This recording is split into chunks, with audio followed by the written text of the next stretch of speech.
Oi meninos, que alegria encontrar vocês, professora Ana Maria do 5º ano da tarde.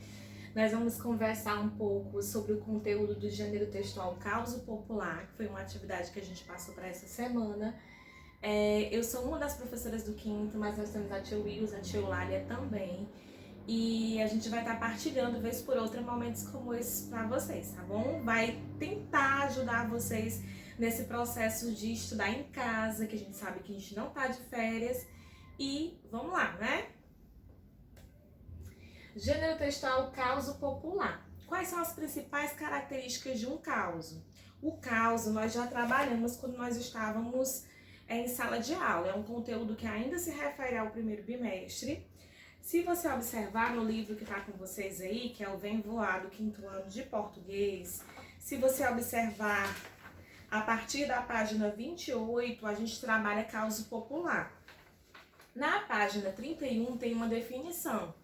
Num retângulozinho, ó, tem escrito: os causos são narrativas de origem oral que surgiram da intenção de fixar na memória as histórias de uma região. Geralmente engraçadas, exageradas e com algum toque de mistério. Essas histórias são contadas de geração em geração, em rodas de amigos ou familiares, para entreter ou dar exemplo. Hoje também é muito comum encontrarmos causos escritos, publicados em sites ou em livros. Conversando sobre esses causos, sobre as características, nós podemos entender que causo é uma história representando fatos verídicos ou não, contada de forma engraçada, com objetivo lúdico, muitas vezes apresentam-se com rimas, trabalhando assim a sonoridade das palavras. São conhecidos também como causos populares e fazem parte do folclore brasileiro. Então, os causos geralmente fazem parte de uma tradição oral. O que é tradição oral? Lembram? A tradição que vai passando de uma pessoa para outra, oralmente, sem a necessidade de estar escrito, tá certo? Uma característica importante dos causos é o tipo de linguagem abordada neles. Nós sabemos que temos a linguagem formal e informal. A linguagem formal caracteriza-se por ser a linguagem que obedece à gramática e aos padrões da língua. É uma linguagem organizada e mais cuidada. A linguagem informal caracteriza-se por conter expressões utilizadas na linguagem oral, de forma descontraída, sem preocupação de obedecer às normas gramaticais. É uma linguagem mais livre, mais espontânea. A linguagem informal é aquela que eu uso com meu colega, certo? Aquela que eu uso na minha casa, com os meus familiares. É uma linguagem informal. Eu não tenho a preocupação com a forma que eu vou falar, se está obedecendo os padrões rígidos da linguagem.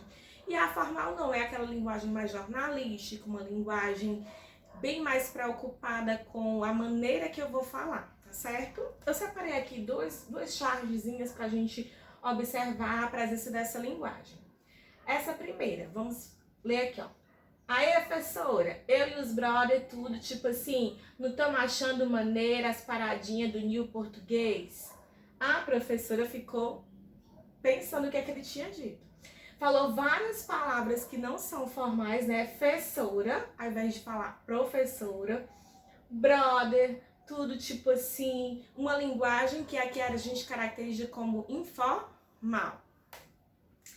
Aqui nós temos outra chargezinha, que o carinha todo engravatado, ó, tá com o surfista com a sua prancha, e ele olhando assim, meio desconfiado. Veja que belos movimentos elípticos fazem essas ondas, meu caro amigo.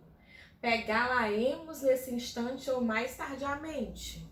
Então, ele usa várias linguagens que nem são próprias do surfista, né? Fala de movimentos elípticos, esses movimentos que fazem essa curva.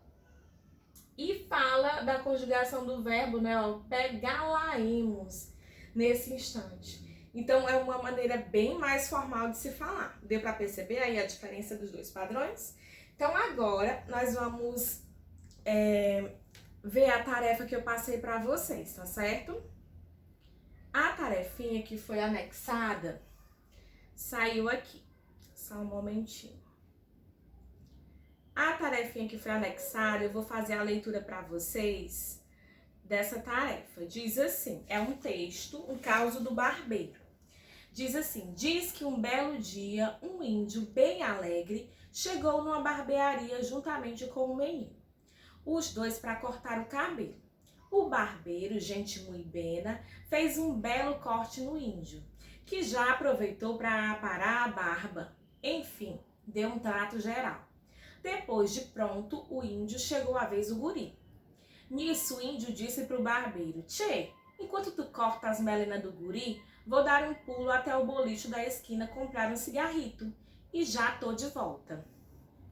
Tá bueno, disse o barbeiro. Só que o barbeiro terminou de cortar o cabelo do guri e o índio não apareceu. Senta aí e espera que teu pai já vem te pegar. Ele não é meu pai, disse o moleque. Teu irmão, teu tio, sei lá o que for. Senta aí. Ele não é nada meu, falou o guri. Aí o barbeiro perguntou intrigado. Mas quem é o animal então? Não sei. Ele me pegou ali na esquina e perguntou se eu queria cortar o cabelo de graça. Então esse texto do barbeiro, ele é bem utilizado. Tinha no livro anterior da coleção antiga do Porta Aberta, do 5º ano. Vai falar um pouquinho da história de um cara que enganou o barbeiro. Pegou um menino lá na esquina e ofereceu para o menino vir cortar o cabelo, enganar o otário. E quando chegou lá, chegou como se fosse o pai do menino, cortou a barba, deixou o menino lá para cortar também o cabelo. E depois saiu e deixou o barbeiro a ver navios. E o menino depois revelou tudo e o barbeiro ficou super chateado. As perguntas que vocês têm aí pra gente trabalhar são 13, que eu pedi para vocês copiarem. Os meninos, se quisessem copiar no caderno, copiariam o texto no caderno, mas o principal é copiar as perguntas completas juntamente com a resposta, tá certo? São 13 perguntas com resposta que eu pedi para fazer a cópia. Então, assim, quem são as personagens do caos? É a primeira pergunta.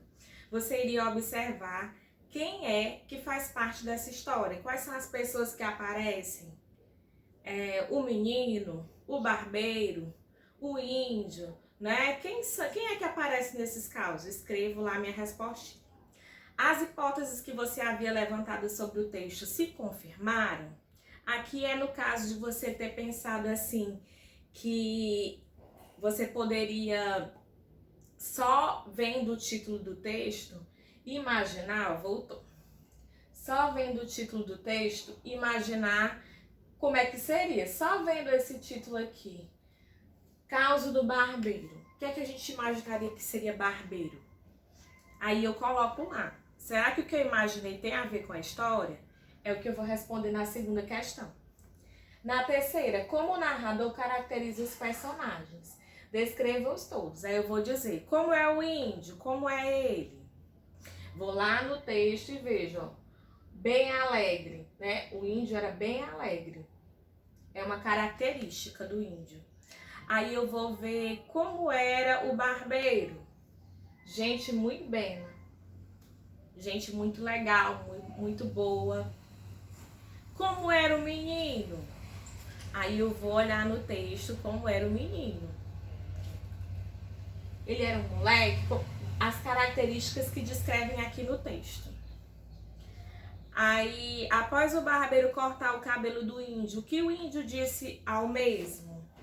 Quando ele cortou o cabelo do menino, o que foi que o índio disse? Assim que cortou. Aí eu vou lá no meu texto para olhar, ó. Após o barbeiro cortar o cabelo do índio, o que o índio disse ao mesmo? Assim que ele terminou de cortar o cabelo, ele disse, ó, tchê, enquanto tu corta as melinas do guri, vou dar um pulo até o boliche da esquina, comprar um cigarro e já tô de volta. A primeira coisa que ele fez foi sair. Aí então eu vou lendo todas as perguntas e tentando, de acordo com o texto, responder, tá bom? Eu espero ter ajudado e eu tô com muita saudade de vocês. Até a nossa próxima aula, tá bom? Beijo!